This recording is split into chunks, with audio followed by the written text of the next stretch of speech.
తిరిగి BCN news కి స్వాగతం. విజయవాడ దుర్గమ్మ దర్శనానికి కాలినడకన వెళ్తున్న భవానీలు ప్రయాణ సమయంలో జాగ్రత్తలు పాటిస్తూ అప్రమత్తంగా ఉండాలని భీమడోలు సీఐ యూజే విల్సన్ సూచించారు. ఆదివారం రాత్రి భీమడోలు మండలం సూరప్పగూడెం వద్ద జాతీయ రహదారిపై కాలినడకన విజయవాడ వెళ్తున్న భవానీ భక్తులకు Bhimadolu CI UJ Wilson, SI Sudhakar సిబ్బంది రేడియం స్టిక్కర్లను అంటించారు. ప్రయాణ సమయంలో తీసుకోవాల్సిన జాగ్రత్తలను సీఐ వివరించారు. ఈ సందర్భంగా సీఐ విల్సన్ మాట్లాడుతూ విజయవాడ కాలినడకన వెళ్లే భవానీలు రాత్రి సమయంలో ప్రమాదాలకు గురవుతున్నారని, వారిని ప్రమాదాల నుంచి కాపాడేందుకు వాహన డ్రైవర్లకు భవానీల ఉనికి తెలిసేలా రేడియం స్టిక్కర్లు అతికించినట్లు తెలిపారు. ఏలూరు జిల్లా ఎస్పీ శివకిషోర్ ప్రత్యేక శ్రద్దతో కాలినడకన భవానీ భక్తులకు జరుగుతున్న రోడ్డు ప్రమాదాలను అరికట్టేందుకు జిల్లాలో ఈ కార్యక్రమం చేపట్టినట్లు సీఐ వెల్లడించారు. ఈ కార్యక్రమంలో SI Y Sudhakar, Bhimadolu police సిబ్బంది పాల్గొన్నారు. ఆదేశాల మేరకు నేషనల్ హైవే మీద నడిచి వెళ్తున్నటువంటి భవానీలందరికీ తగు జాగ్రత్తలో సూచనలు చేయడం జరిగింది. అందులో భాగంగా భీమడోలు పోలీస్ స్టేషన్ పరిధిలో ఉన్న హైవే మీద వెళ్తున్నటువంటి భక్తుల్ని కొంతమందిని ఆపి వారిని ఏ విధమైనటువంటి జాగ్రత్తలు తీసుకోవాలనేటువంటి వాళ్ళని హెచ్చరించి నిర్ణీత సమయం దాటిన తర్వాత వాళ్ళందరినీ వాళ్ళ యొక్క అకామిడేషన్లో రెస్ట్ తీసుకుని మళ్ళీ ఎర్లీ మార్నింగ్ నడవాల్సిందిగా సూచించడం జరిగింది. కొంతమంది నడిచేటువంటి భక్తులకి రేడియం స్టిక్కర్స్ అవి అంటించి ఈ జాగ్రత్తగా రోడ్డుకి ఎడపైక నడపాలని చెప్పి వాళ్ళందరికీ తెలియజేయడం జరిగింది. భీమడోలు సబ్ ఇన్స్పెక్టర్ సుధాకర్ మరియు నేను మా బృందం అంతా ఈ కార్యక్రమాన్ని ఎస్పీ గారి ఆదేశాల ప్రకారం చేయడం జరిగింది. ఈ రేడియం స్టిక్కర్స్ అంటించడం వల్ల రోడ్డుకి ఎడం పక్కన నడిచెళ్ళేటప్పుడు వెనక వచ్చే వాహనాలకి ఈ రేడియం రిఫ్లెక్ట్ అయ్యి ముందు వెళ్తున్న మనిషి కనిపిస్తాడు. లేని పక్షంలో ఈ రిఫ్లెక్టర్స్ వల్ల ఏమవుతుందంటే దగ్గరకు వచ్చే వరకు మనిషి నడుస్తున్నాడనే విషయం వాళ్ళకి వెహికల్స్ తెలియక వెహికల్లో ఉండే నడిపే డ్రైవర్లకి అర్థం కాక చాలా ప్రమాదాలకి గురవుతున్నాయి. ఈ ప్రమాదాలని నివారించడం కోసమే ఈ రేడియం స్టిక్కర్స్ ఈ ప్రోగ్రామ్ అంతా ఎస్పీ గారు ఆర్గనైజ్ చేయడం జరిగింది. శంషాబాద్ ఎయిర్పోర్ట్ సమీపంలో భారీ అగ్ని ప్రమాదం చోటు చేసుకుంది. ఎయిర్పోర్టుకు సమీపంలోని ఓ బ్యాటరీల కంపెనీలో మంటలు చెలరేగినట్టు అధికారులు, పోలీసులు నిర్ధారించారు. ఘటనా స్థలానికి చేరుకున్న అగ్నిమాపక సిబ్బంది మంటలను అదుపు చేసింది. నిర్మాణంలో ఉన్న బ్యాటరీల కంపెనీ 3వ అంతస్తులో మంటలు చెలరేగడంతో కార్మికులు పరుగులు తీశారు.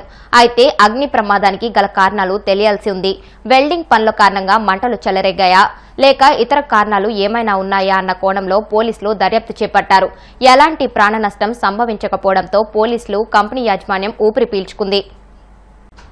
బహిరంగ ప్రదేశాల్లో అసాంఘిక కార్యకలాపాలకు పాల్పడుతున్న జులాయిలను అనంతపురం పోలీసులు డ్రోన్లతో పరిగెత్తిస్తున్నారు. 2 రోజులుగా శివారు ప్రాంతాలపై నిఘా పెట్టారు. అనంతపురం శివారు కెనాల్ సమీపంలోని రైల్వే ట్రాక్ వెంట డ్రోన్లను ఎగరవేశారు. డ్రోన్ శబ్దం విన్న మందుబాబులు సీసాలు, గ్లాసులు వదిలేసి పరుగులు తీశారు. గంజాయి, మద్యం మత్తులో అసాంఘిక కార్యకలాపాలకు దిగే ఆకతాయిల ఆట కట్టించడమే లక్ష్యంగా శివారు ప్రాంతంలో డ్రోన్ల ద్వారా పర్యవేక్షిస్తున్నట్లు పోలీసులు తెలిపారు. కర్ణాటక రాష్ట్రం ఉడిపిలో ఊహించని ఘటన చోటు చేసుకుంది. రిపేర్ చేస్తుండగా టైర్ పేలిపోవడంతో ఓ మెకానిక్ ఒక్కసారిగా గాల్లోకి ఎగిరి కింద పడిపోయాడు. జాతీయ రహదారి 66లోని కోటీశ్వర్ సమీపంలో పంక్చర్ షాప్ వద్ద ఈ ఘటన జరిగింది. అబ్దుల్ రజీద్ అనే మెకానిక్ ఓ స్కూల్ బస్ టైర్ కు పంక్చర్ వేస్తున్న సమయంలో టైర్ ఒక్కసారిగా పేలిపోయింది. రజీద్ కు గాయాలవడంతో ఆసుపత్రికి తరలించారు. విజయనగరం జిల్లా రామభద్రపురం మండలం ఆరికతోట వద్ద ఘోర రోడ్డు ప్రమాదం చోటు చేసుకుంది. అదుపు తప్పిన పల్లెవెలుగు ఆర్టీసీ బస్సు లారీని ఢీకొట్టింది. ఈ ఘటనలో పలువురికి గాయాలయ్యాయి. ఓ మహిళ కాళ్లు బస్సులో ఇరుక్కుపోవడంతో జేసీబీ సాయంతో బయటకు తీశారు. ఈ ప్రమాదంలో ఆర్టీసీ బస్సు ముందు భాగం నుజ్జునుజ్జైంది. ప్రమాద సమయంలో బస్సులో 45 మంది ప్రయాణికులున్నారు. అల్లు అర్జున్ తో పాటు ఆయన నటించిన చిత్రంపై తెలంగాణ ప్రభుత్వం విరుచుకుపడుతోంది. తాజాగా పుష్ప సినిమాపై మంత్రి సీతక్క సంచలన వ్యాఖ్యలు చేశారు. జై భీమ్ లాంటి సినిమాకు నేషనల్ అవార్డు రాలేదని, అలాంటి సినిమాలకు ప్రోత్సాహకులు కూడా లేరని అన్నారు. కానీ ఒక స్మగ్లర్ పోలీసును బట్టలుడదీసి నిలబడితే నేషనల్ అవార్డు ఇచ్చారంటూ వ్యాఖ్యానించారు. ఇది దేనికి సంకేతమని, ఒక స్మగ్లర్ను హీరో చేశారని, పోలీసును విలన్ చేశారని మండిపడ్డారు. ఈ మధ్యకాలంలో బీఆర్ఎస్, బీజేపీ నాయకులు మరి అల్లు అర్జున్ మీద పెట్టిన కేసు విషయంలో రాజకీయ ప్రయోజనం పొందాలని చూస్తున్నారు. రాజకీయం అనేది మా పార్టీ కానీ, మా సీఎం గారు కానీ అక్కడ చూడలేదు. ఒక అభిమానిగా సినిమా థియేటర్కి వెళ్తే రేవతి అలా చనిపోవడం అనేది చాలా బాధ అనిపించి అది చట్టానికి లోబడి ఆయన మీద కేసు పెట్టడం జరిగింది.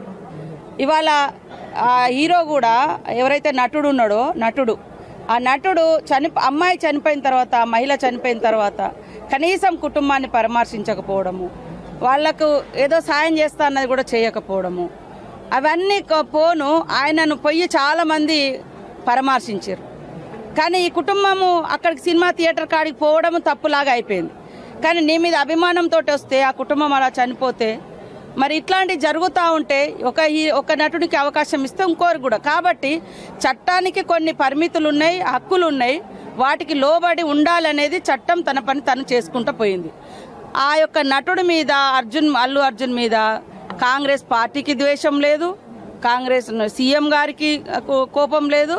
కేవలము మన ప్రజల యొక్క హక్కులను కాపాడాలి, చట్టాన్ని రక్షించుకోవాలి, చట్టబద్ధంగా ఎవరైనా శిక్ష అర్హులే అనేది ఈ సమాజం ఖచ్చితంగా ఆ మెసేజ్ తీసుకోవాలి. అతిగా ఎవరు ప్రవర్తించిన వాళ్ళకు శిక్ష ఉంటుంది, పబ్లిక్ కూడా భరోసా ఉంటుంది. మా మీద ఎవరు అతిగా చేసినా ఖచ్చితంగా వాళ్ళకి పనిష్మెంట్ ఉంటుందని అలాంటి నియమ నిబంధనలు చట్టాన్ని మనం ఫాలో అయితేనే ఈ సమాజంలో శాంతి ఉంటుంది, క్రమశిక్షణ ఉంటుంది. లేకుంటే ఇంకొకటి అవుతుందని ఆ కేసు పెడితే ఇవాళ బొలోమని మొత్తుకుంటా ఉన్నారు. నేను ఒక్కటే అడుగుతున్న బీజేపీ నాయకులని, అయ్యా ఇలా భారత రాజ్యాంగం వచ్చింది, భారత రాజ్యాంగంలో ఉన్నటువంటి హక్కులు ఇప్పటి వరకు చాలామందికి తెలియదు, భారతీయులకు కానీ అట్టడుగు వర్గాలకు కానీ తెలియదు.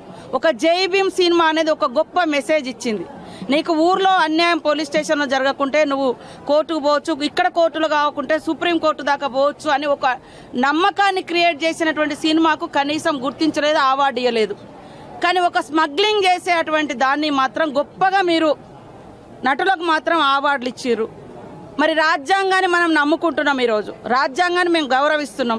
రాజ్యాంగ సంస్థల్లో పనిచేసేటువంటి అధికారులను బట్టలిప్పి కూర్చోబెట్టి యథేచ్ఛగా తన యొక్క స్మగ్లింగ్ జరుగుతుంటే అది హీరోయిక్గా చూపిస్తే మీరు మాత్రం అవార్డులు ఇస్తారు, దీన్ని మీరు గొప్పగా పొగుడతారు. ఇవాళ అదే పార్లమెంట్లో కూడా అమిత్ షా గారి యొక్క గుణం కనపడ్డది. ఆయన పార్లమెంట్లో ఆయన అంబేద్కర్ అంబేద్కర్ అంబేద్కర్ అంటే ఏమొస్తుందని, ఎస్ అంబేద్కర్ కనిపించే దేవుడు మా అందరి జీవితాలలో. మరి నువ్వు ఆ అంబేద్కర్ ఇచ్చినటువంటి రాజ్యాంగమే లేకుంటే అమిత్ షా గారు మీరు ఎంపీ అయ్యేటోళ్ళు కాదు, ప్రధానమంత్రి మోడీ అయ్యేటోడు కాదు. మళ్ళీ రాజుల వ్యవస్థ, రాచరిక వ్యవస్థ, అణచివేత వ్యవస్థనే ఉండేది. భారత రాజ్యాంగం ఇచ్చినటువంటి హక్కులతోటి ఈరోజు మా జీవితాలు ఈ రకంగా ట్రాన్స్ఫర్మేషన్ అయినాయి, అది గుర్తుపెట్టుకోవాలి. కానీ జై భీమ్ లాంటి సందేశాత్మక చిత్రాలకు మాత్రం, హక్కులు తెలియజేసిన చిత్రాలకు మాత్రం మీరు అవార్డులు ఇవ్వలేదు. కానీ స్మగ్లింగ్ చేసేటువంటి ఒక రాజ్యాంగబద్ధంగా ఉండేటువంటి అధికారులను అత్యంత అవమానకరంగా, హీనంగా మరి కించపరిచేటువంటి సినిమాలకు మాత్రం మీరు అవార్డులు ఇచ్చారు. ఇది బీజేపీ నీతి. వార్తలు ముగించే ముందు ముఖ్యాంశాలు మరొకసారి. విశాఖ సాగర్మాల కన్వెన్షన్ లో రోజ్గార్ మేళా, కేంద్ర ప్రభుత్వ ఉద్యోగులకు నియామక పత్రాలు అందజేసిన కేంద్ర మంత్రి రామ్మోహన్ నాయుడు. క్రీస్తును స్ఫూర్తిగా తీసుకుని ప్రతి ఒక్కరూ ముందుకు సాగాలి, సెమీ క్రిస్మస్ వేడుకల్లో పిలుపునిచ్చిన కాకినాడ కలెక్టర్ షణ్మోహన్ సగ్లి. శ్రీకాకుళం జిల్లాలో కరెంటు స్తంభాన్ని ఢీకొట్టిన కారు, 3 మృతి, మరో 2కి తీవ్ర గాయాలు.